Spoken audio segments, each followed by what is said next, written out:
Al saber esto nosotros lo podemos llevar a la práctica de distintas formas. Nos puede servir para saber cuándo tomar breakouts, cuándo no tomar breakouts o cuándo empezar a buscar reversals, porque nosotros sabemos qué es lo que más ocurre, qué es lo que es menos probable que ocurra y cómo utilizarlo a nuestro favor. El Ecuador, président de la République d'Équateur. El Ecuador. El Ecuador. El Ecuador. El Ecuador.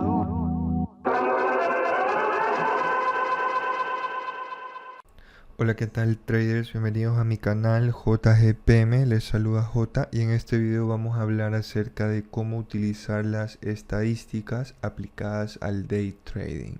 Particularmente vamos a hablar de cómo podemos utilizar la información que yo les regalé en el video anterior, la base de datos del SP500 y del Nasdaq con la información promedio y desviación estándar de rango y volumen para la sesión americana. ¿Cómo nos sirve esto de aquí para entenderlo de una forma práctica? Entonces, eso es lo que vamos a ver en este video. Los invito a que revisen ese video anterior para que puedan descargar y revisar esta información del SP500 y el Nasdaq, y ya vamos nosotros en este video a entender cómo utilizarlo y por qué nos sirve. Lo que necesitan saber para este video pues es que el rango, que es lo que está en el glosario también en mi página web, el rango lo que nos muestra a nosotros es la diferencia entre el máximo y el mínimo, es decir, qué tanto se puede mover el precio en determinada franja de tiempo. Esta franja de tiempo es la sesión americana, que es la muestra que yo les he dado a ustedes, es la base de datos que les he compartido. Esta base de datos tiene en cuenta únicamente la sesión americana, nos muestra cuál fue el precio máximo, cuál fue el precio mínimo, y nosotros al ver el rango lo que vemos es la diferencia entre ese precio máximo y entre ese precio mínimo, por lo que nosotros podemos hacernos una idea de qué tanto se mueve el precio. Entonces nosotros al ver el rango, pues eso es lo que estamos viendo exactamente, qué tanto puede recorrer el precio durante la sesión americana. Antes de continuar explicando cómo lo vamos a llevar esto a la práctica, particularmente al day trading, los invito a que le den like al video y se suscriban, porque eso me ayuda a mí a que esta información pues se divulgue más, llegue a más personas y podamos nosotros promover la especulación con estadística, que es lo que yo trato de divulgar con ustedes. Si nosotros vemos cómo ha variado el rango promedio a través de los años, pues es evidente que estos últimos años ha sido diferente. Entonces la conclusión es que ahora el precio se mueve más a como lo hacía antes durante la sesión americana. Ahora podemos concluir que el mercado es más volátil, que recorre más, que recorre una mayor distancia. Se puede esto interpretar de muchas formas, pero la información es clara y es la misma. La actividad ha aumentado y los rangos promedios del Nasdaq actualmente son mucho mayores a como era años atrás, antes del 2017. Entonces nosotros tenemos que entender para qué nos sirve saber cuál es el promedio de movimiento de este instrumento y cuál es la desviación estándar. Para poderlo entender tenemos que nosotros saber qué es esta curva de distribución, qué es lo que nos muestra y cómo lo podemos llevar a la práctica. La curva de distribución lo que nos muestra a nosotros es la incidencia de un determinado valor. En este caso lo que nosotros tenemos en la parte de acá abajo es el rango de la sesión americana.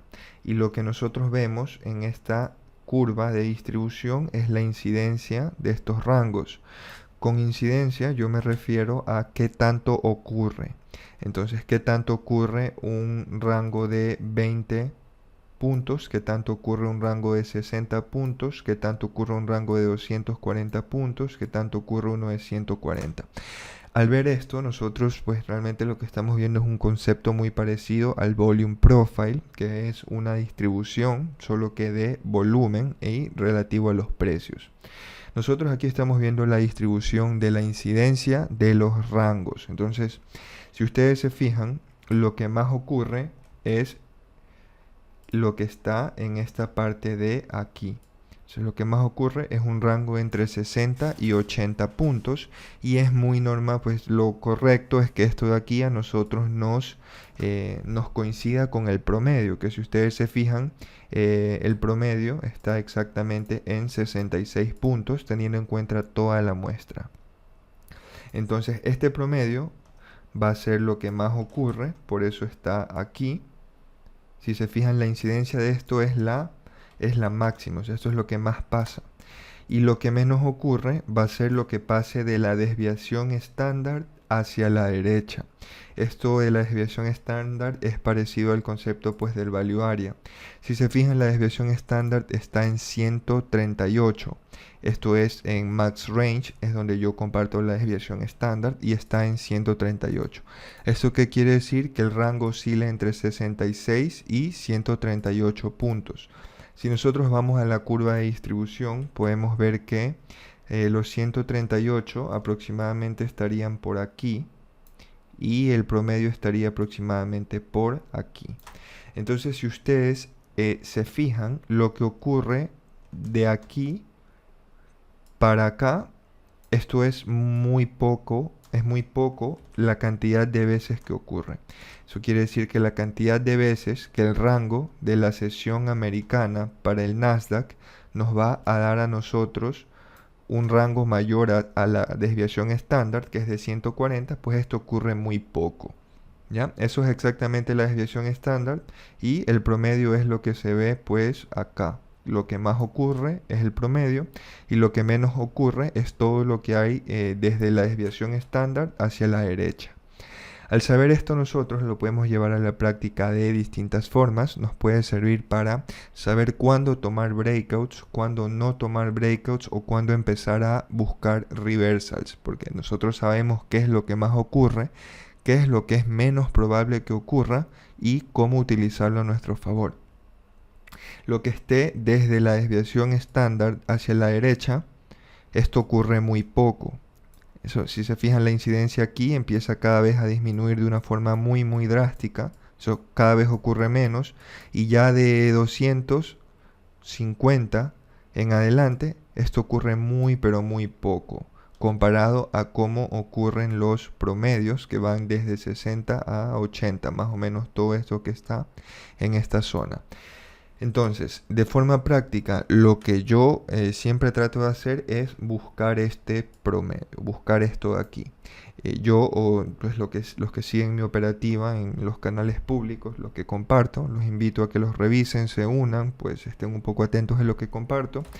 Siempre trato de buscar breakouts o pullbacks y estos breakouts yo siempre los voy a tratar de buscar cuando el rango de la sesión americana sea inferior al promedio. O sea, yo voy a tratar de buscar breakouts tratando de que este rango sea pues buscado.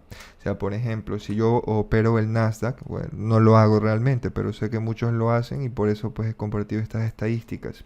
Y yo veo que el rango de la sesión está en 20, 30 o 40 puntos.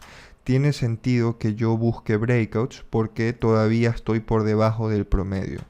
Si yo ya veo que ese rango de la sesión americana está por encima, puede estar en unos 100 puntos, por ejemplo, puede estar en unos 120, empieza a ser más arriesgado buscar breakouts porque ya vemos que la posibilidad de que se siga expandiendo el rango cada vez va a ser menor y menor. Y a medida que yo tome breakouts, pues en particular después de la desviación estándar, esto va a ser trades pues de muy mala probabilidad, porque ya esto es muy poco probable de que empiece a ocurrir. Y a medida que nosotros busquemos breakouts con los rangos por encima de la desviación estándar, esto ya pues empieza a jugar en nuestra contra. ¿Cómo podemos usar la desviación estándar a nuestro favor? Si no operamos breakouts, pues los podemos utilizar para reversals. ¿Qué sentido tendría tomar un reversal cuando el precio, el rango de la sesión americana sea de 40 puntos?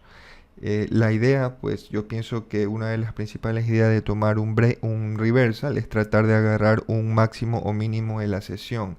Así que en mi opinión personal, yo si buscara un reversal, yo siempre trataría de buscarlo cerca de la desviación estándar. Siempre trataría de buscar un reversal cuando el rango de la sesión esté más o menos por esta zona de aquí, porque de esa forma pues yo trato de buscarlo cuando es menos probable de que el precio vaya en mi contra. Es menos probable porque ya estamos en esta parte de la distribución donde todo esto ocurre menos. Entonces, por debajo del promedio, pues tiene mucho sentido estadístico buscar breakouts dentro del promedio o un poco pues por esta zona. Tiene mucho sentido buscar targets por aquí, que es lo que más ocurre.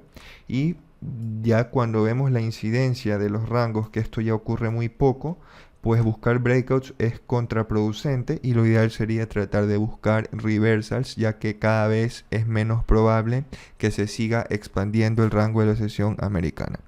Sé que este video ha sido un poco denso, tal vez para los que no conozcan un poco de esta parte de estadística, pero la intención es que lo puedan entender cómo se lo lleva realmente a la práctica y por qué sirve conocer esta información. Espero que les haya gustado este video, espero que les sirva la información que les comparto. Los invito a que me sigan a través de mis redes sociales. Eso sería todo por hoy. Cuídense y tengan un muy buen día.